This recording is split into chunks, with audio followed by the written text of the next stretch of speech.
tournoi de Généton. C'est la ronde 9 du tournoi de Généton. Alors c'est la dernière ronde, du coup là je suis ultra excitée, en train de me dire est-ce que je vais la remporter ou la perdre, parce que c'est un peu le match décisif. Je suis à 5 sur 8 ici. Donc ok, si je gagne, je suis à 6 sur 9. Et ça serait, bon, je vais pas dire une performance, mais ça serait plutôt très très bien pour un troisième match, un troisième tournoi. Ça serait plutôt pas mal du tout. Ok, ici donc j'étais avec les blancs dans ce tournoi. Ah non, j'étais avec le noir, excusez-moi. Tac, j'étais avec le noir, c'est aussi un peu bizarre. Donc j'étais avec les noirs et ici, il m'a commencé par D4. Ok, donc pareil, c'était pas un jeune, hein, il avait peut-être encore 30 ans, 40 ans, donc c'était un adulte quoi. Et après D4, je me suis dit, ok, c'est la première fois dans ce tournoi que quelqu'un m'a joué D4. Du coup ici j'ai répondu par cavalier F6. Il m'a joué C4 et j'ai joué E5 ici, le Gambit Budapest, donc donne un pion. Il l'a pris et pareil, il était en train de se poser des questions ici. Je dois se dire pourquoi il me donne un pion. Et du coup là en fait, j'étais en train de me dire ok, il connaît pas la théorie. Ça m'arrangeait. Ici j'ai joué cavalier G4, j'attaque le pion et après F4, je me suis dit oulala, ça c'est une erreur. C'est une erreur mais je ne connais pas la théorie sur F4. Et j'avais vu, il me semblait, quelques secondes, il y a quelques semaines, un coup comme fou C5. Et là je me suis dit ah ouais, fou C5. Donc là je regardais parce que j'avais un souvenir de fou C5 mais je savais pas trop quoi. Et je me suis dit fou C5 comment il défend la case. Et là je vois cavalier là, je me dis ah oui mais cavalier là comment il défend. Et il défend avec cavalier H3 en fait. Et je vois pas d'autres coups en fait pour moi, donc je joue ici fou C5 qui est le meilleur coup. Il joue ici E3, donc je sais pas pourquoi il a pas joué cavalier H3. A priori cavalier H3 c'est mauvais, enfin c'est un meilleur coup mais bon, avec le nord c'est difficile de contrer on va dire. Ok, ici je joue E3, je joue cavalier prend, fou prend, et là du coup je suis ultra content parce que j'ai récolté mon pion, j'attaque un autre pion, il y a ma dame qui peut venir ici et récolter aussi le pion en F4 et du coup je suis plutôt content ici. Il joue cavalier F3, du coup je prends pion, j'ai un pion de plus déjà dans l'ouverture, donc on va dire que bah, ça a mené à bien pour l'instant mon ouverture. Il joue dame D4, attaque le fou. Et là je commence à me poser plein de questions. Je me dis où est-ce que je le remets le fou. Parce que je me dis si je le remets là, il va jouer ça, puis ça, et mon fou il va être enfermé H4, G5 et mon fou va être enfermé, et là ça va être la galère. Du coup ici je me suis dit ok, je vais le reculer au G5. Et après quelques minutes, on va dire, je vois, une minute après une minute peut-être, je vois le coup de dame G4 et je me dis ah ouais, dame G4 c'est fort, ça attaque 2 fois le fou. Et quand le fou donc il s'en va, après la dame elle attaque le pion déjà par défaut, en fait il bouge son cavalier, et je me suis dit ah ouais c'est vraiment pas mal. Mais il le joue pas. Il joue ici fou D3. Du coup, bah moi j'en profite, je joue D6 ici. J'empêche dame G4 grâce à mon fou ici en C8. Vous voyez, tac, il contrôle la case. Ici il fait petit roc, je fais petit roc. Il fait pion prend, je fais pion prend. Et je me dis ok. Là il a plusieurs coups. Il peut faire cavalier prend, comme ça après dame prend il récupère ici le pion. Mais je me suis dit, ah bah peut-être pas, parce que finalement, ici, j'ai peut-être tour D8, vous voyez. Je mets la tour ici dans le vis-à-vis. Et s'il essaye de, par exemple, défendre, ici, il s'en fout. Par exemple, bim, dame E3, hop, échec, et je rattaque 2 fois le fou. Donc je me suis dit que ça serait plutôt bien. Donc il n'y a peut-être pas de cavalier prend. Donc il bouge, il joue cavalier C3, ok, bah moi je joue tour E8. Et je me dis, ok, je prends le centre, pareil, il a pas dame, il n'y a pas cavalier prend, plus dame prend, je trouve. Donc ok, j'ai laissé. Ici, il a joué tour E1, j'ai échangé. Et j'ai joué fou E6. Fou E6. L'erreur de ma vie. Pas de ma vie parce que la ronde juste d'avant c'était encore pire. Mais en fait fou E6 me dit c'était juste de développer. Jouer cavalier C6 et jouer avec cavalier B4 et voilà, un peu tout attaquer. Mais il me joue l'excellent coup de dame 4. Dame 4, c'est bien joué dame 4. Dame 4 menace, peut-être pas mat, mais presque quand même. Et menace le pion ici en B7. Et là, je suis en train de mettre mes mains dans mes cheveux parce que je ne sais pas comment contrer cette menace. Si je protège mon pion, ici il doit bien avoir des maths en... Il n'a pas de maths, mais après roi F8, dame H8 échec. C'est peut-être pas le meilleur coup. Roi là et cavalier là, déjà c'est presque mort. Et au pire, ici, au pire, dans tous les cas ici, il prend ici et il récupère quand même la pièce. Dans le pire des cas, hein. Pour le pire. Et du coup, ici, je me suis dit, ok, je préfère donner ce pion que quand même donner le pion en achète et puis G7 et tout va tomber. Du coup, ici, je joue G6. Il prend. Et je me dis, ok, bon, là, il y a ma tour qui est en l'air au prochain coup, donc faut que je fasse attention. Et je me dis, mais attends, comment c'est pour protéger cette tour? Si je joue cavalier D7, il prend, je prends, et il prend, et j'ai une tour en moins. Et si je bouge mon fou ici, il prend ma tour, et j'ai même pas d'enfermement de dame. J'ai rien du tout. Même si j'aurais reculé, mais si mon fou ici, et dame prend, j'ai même pas un enfermement de dame parce que la dame prend à 7 à la fin, et tout va bien pour lui. Du coup, ici, après G6, il prend. Et là, je joue fou H4. J'essaie de trouver un peu le contre-jeu. J'essaie de me dire, ok, cavalier prend. S'il fait cavalier prend, je fais dame prend. Et s'il fait dame prend là, vous voyez, j'ai dame prend. Et là, ça peut se renverser, vous voyez, s'il oublie. Et s'il bouge par exemple sa tour, hein, et qu'il voit pas le sacrifice ici, et ben j'ai peut-être un échec. Et là, je commence un petit peu à le taquiner, peut-être qu'il va faire une erreur, vous voyez.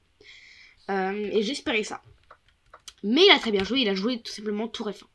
Pour moi qui était un très bon coup. Donc je bouge mon cavalier et je m'attends à cavalier prend. Ce qu'il fait d'ailleurs. Et après cavalier prend, je me dis... Je réfléchis. Je réfléchis 30 secondes. 1 minute pour ce coup. Et je trouve... Tour B8. Quel merveilleux coup. Tour B8 qui est une imprécision pour l'ordinateur. C'est un coup ultra bien pour un humain. Parce qu'après tour B8, attaque et la dame attaque le pion. Si la dame elle bouge, on récupère ici le cavalier. Rien de plus simple et ça revient à égalité. Si la dame elle bouge en protégeant ici son cavalier, ce qu'il a joué dans la partie, j'ai le magnifique cavalier C5 ici, attaque la dame et attaque le fou. Et finalement, il peut pas protéger les 3 pièces ici qui sont attaquées en même temps. Et là, j'étais ultra content de mon coup, finalement, ici. Et donc, ici, il a dû faire un choix. Il a joué dame F3 et du coup, il a laissé... il a laissé le fou et le cavalier. Bon, il avait dame là. Mais je me suis dit que sur dame là, j'allais prendre, simplement. Et après, dame prend mon cavalier et c'est bon. Oui. Là, je croyais que c'était... même la barre dit un peu que c'est égal, quoi. Du coup, ici, il a joué dame F3. J'ai pris le cavalier. Il a joué cavalier E2. Et là, il enchaîne les erreurs. Je joue tour prend B2. Et ici, il joue cavalier F4. Et là, cavalier F4, je me dis, oh, je suis content, là. Là, je suis très très content. J'ai une bonne position. Il faut juste que j'arrive à la gagner ou au moins à égaliser, quoi, vous voyez. Ici, lui, bon, bah, il est moins content, forcément. Parce qu'il a quand même perdu, on va dire, une pièce. Et ici, enfin, il a perdu l'occasion de gagner une pièce. Et ici, je me dis, ok, qu'est-ce que je joue? Dame F7, Dame F6, Dame G5, je sais pas trop encore. Bon, Dame D8, je voulais pas trop parce que, ouais, Dame D8, Dame D8, ça peut pas être un bon coup après, parce qu'après, cavalier prend, pion prend, Dame là échec, enfin là, on s'y prend toutes. Du coup, ici, je voulais pas. Et même si je prenais du cavalier, après, il pouvait prendre il pouvait récupérer un cavalier gratos, quoi. Donc ici, je voulais pas. Et je me dis, ok, il reste plus que la case en E7, la case en F6 et la case en G5. J'ai regardé en G5 et je me suis dit qu'il y a un peu le même truc en fait. Cavalier prend. Et après ça, bah là maintenant il y a des maths, vous voyez. Et donc je me suis dit, ok, bon. Du coup, il y a 2 cases logiques, soit Dame F6, soit Dame E7. Et là je regarde Dame F6. Et je me dis que c'est plutôt pas mal. Mais, je regarde aussi Dame E7. Et Dame E7, je me dis, ouais, mais il met vis-à-vis, et là c'est très très très embêtant. Après il va mettre un cavalier là. Et en fait, j'ai pas voulu jouer Dame E7 du coup. À cause de juste du tour E1, cavalier D5, cavalier F6, cavalier H5, des dames là et des dames prend. Et il y a tout en fait, il y a tout ici. Et du coup j'ai joué Dame F6. J'ai joué Dame F6. Oh là là là là là là là là là. Dame F6, énorme gaffe de ma part. Pourquoi? Parce qu'en fait, je me suis dit, ok, il y a un vis-à-vis ici, mais il y a encore sa dame. Du coup, le temps qu'il bouge sa dame, t'as donc par exemple, il la bouge, peut-être pas là parce que là il y a dame en main, mais ici, et ben j'ai le temps ici de bouger ma dame là, par exemple, et c'est bon en fait, tout simplement. C'était tout simplement bon. Mais il fait dame à 8. il fait dame à 8. Et il fait dame à 8, je comprends immédiatement. Je me dis, oh non, Lissandre, ne me dis pas que t'as raté ça quand même. Et là, je regarde l'échiquier. Et je me dis, putain. Dame à 8, échec. J'ai aucun moyen de contrer l'échec. Je suis obligé de bouger mon roi. Et après, cavalier H5 qui arrive. Échec. Et gagne la dame, forcément. Donc là, par exemple, il prend. Je prends et j'ai une dame. J'ai une tour et un cavalier contre une dame. Mais sa dame à lui est ultra forte. Et en plus, j'ai même loupé tour dame H8. Et récupère la tour au prochain coup. Donc là, ça aurait été mort de chez mort.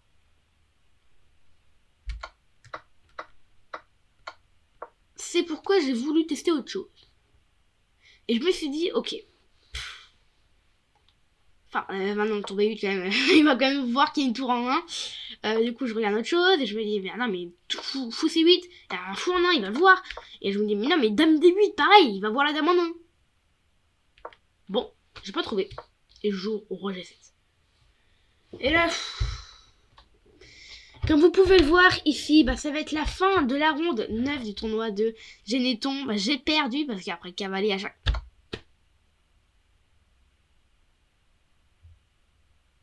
Cavalier prend E6. Les gars, il a fait cavalier prend E6. Il a fait cavalier prend E6. Il a raté cavalier. Ah là là là. Il l'a vu juste après qu'il y avait cavalier H5 gagné le matériel. 1700 Hello, ça a pas vu ça. Ça a raté la dame en an presque quand même. Hein. Donc cavalier E6 prend échec. En fait, lui il croyait que j'allais prendre du pion. Enfin, il avait même pas imaginé que j'aurais pu prendre la dame. Et il aurait laissé ma dame, sauf que j'ai pris ma dame. Voilà, il y avait plus rien qui passait dans ma tête. Je me suis dit, mais qu'est-ce qu'il a fait là? Qu'est-ce qu'il a fait? Du coup, ici, il a remis sa dame en F3, il s'est trop dégoûté. Et moi, je suis ultra confiant. Je me dis, oh là là, il a loupé ça. Il peut louper tout en fait, s'il a loupé ça quoi. Donc ici, je joue cavalier prend, je vais échanger un maximum pour éviter les mêmes menaces encore. Tour E2 ici, et je menace dame E3, échec, et j'échange tout, parce que j'avais un pion de plus ici.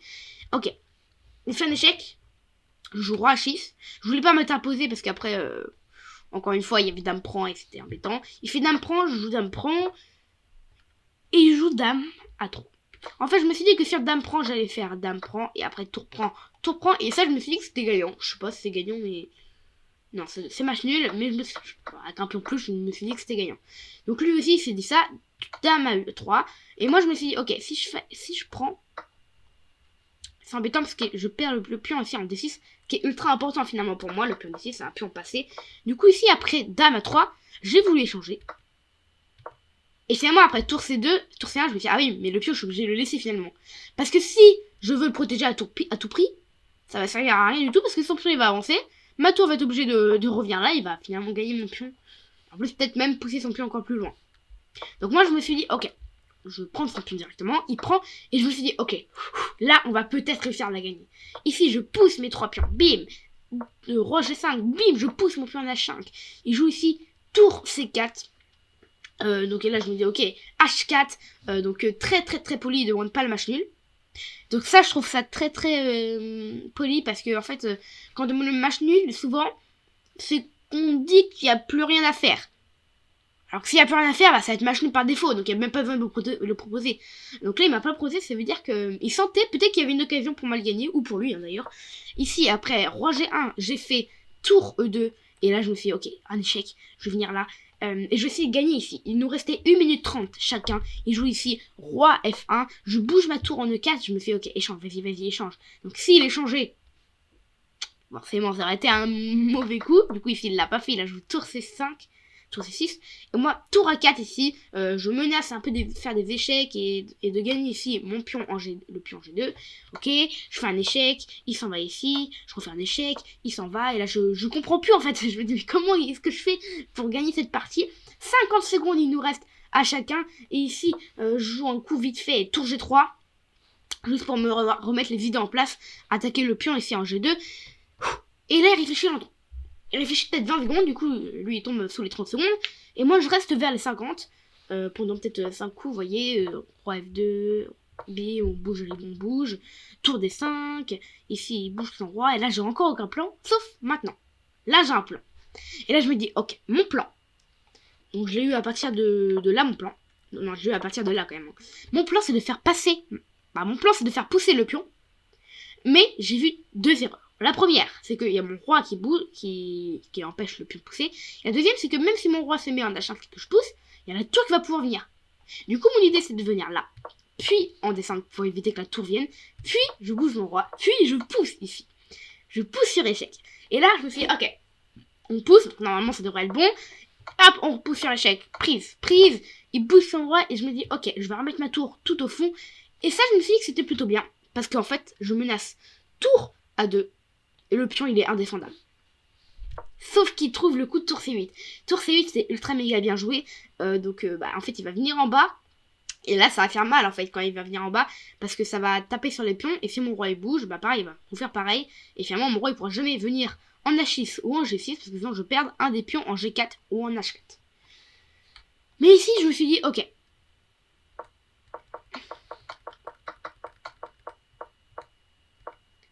Mais ici, je me suis dit, ok.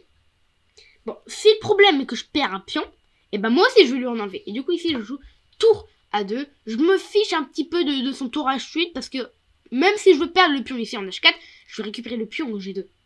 C'était ça, mon plan. Tour H8. Roi G6. Donc, je l'invite clairement à prendre ici mon pion. Et si il vient faire un tour G8, je sais pas ce que j'aurais fait, mais je crois que j'aurais fait un coup comme... comme roi H5, quoi. Pour protéger quand même mon pion. Ouais, j'aurais fait roi H5. Ouais, j'aurais joué un coup comme roi H5. Et puis après, tour là... Bon, j'aurais répété comme ça. Roi H5 ou roi G5. Bref, et du coup, ici... Ah non, j'aurais joué ici... Ouais, non. Bref, du coup, ici, on est rendu là. Tour H8, je bouge mon roi. Il prend, je prends. Mais là, roi F4. Et je me dis que mon pion, de toute façon, il va être pris au prochain coup.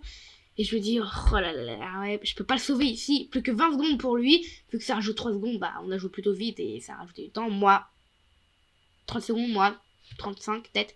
Je joue ici tour B2. Lui, il accélère, tour prend. Je bouge mon roi ici. Je lui tends un tout petit piège. S'il décide par exemple de bouger son roi ici, ça aurait été une grave erreur. Parce que j'aurais ici des échecs et j'aurais fini par récupérer ici la tour. Donc voilà un petit piège. S'il voit pas quoi. Il voit ici, il joue tour G8 et il me propose match nul. Du coup, moi, je lui dis oui, mais que dans quelques coups pour juste voir si tu connais la finale.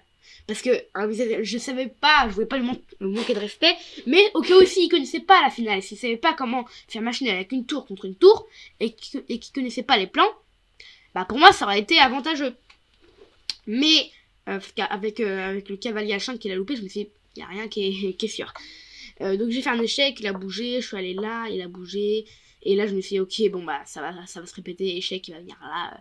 Et ici, je comprends. Donc ici, j'accepte le match nul. Et c'est un match nul à la dernière ronde du tournoi de Généton. La 9e ronde est terminée ici avec 5,5 points sur 9. Ok, c'était un plaisir de jouer ce tournoi. Franchement, il a été très très bien pour moi. J'ai appris beaucoup de mes erreurs. Alors déjà, la première chose, c'est que tout simplement ne jamais toucher une pièce quand on n'est pas sûr, parce que je le savais déjà en fait, mais je n'avais jamais encore eu l'expérience de le mal faire, et du coup voilà comment ça s'est terminé quoi. Ici en termes de précision on a joué à peu près pareil quoi, c'est juste qu'il a manqué, il a fait 2 erreurs lui, c'est moi qui ai fait deux gaffes. J'ai fait 2 gaffes, il a fait 5 coups manqués. Et moi, 4 coups manqués. Il a joué comme à 1900 et moi à 1950. Donc ouais, c'était très très nul comme partie. Mais elle a été nulle en termes de NUL, mais en même temps NULLE, parce qu'elle a aussi terminé par nul, par accord mutuel quoi. Voilà, donc bref, en tout cas j'espère que vous avez adoré regarder cette petite vidéo. Si vous voulez nous soutenir, n'hésitez pas à cliquer ici sur le petit bouton s'abonner si vous n'êtes pas encore abonné. J'espère que vous le ferez. Et sinon, comme toujours, on se retrouve très bientôt pour la ronde 10. Je rigole. On se retrouve très bientôt pour une nouvelle vidéo. Ciao!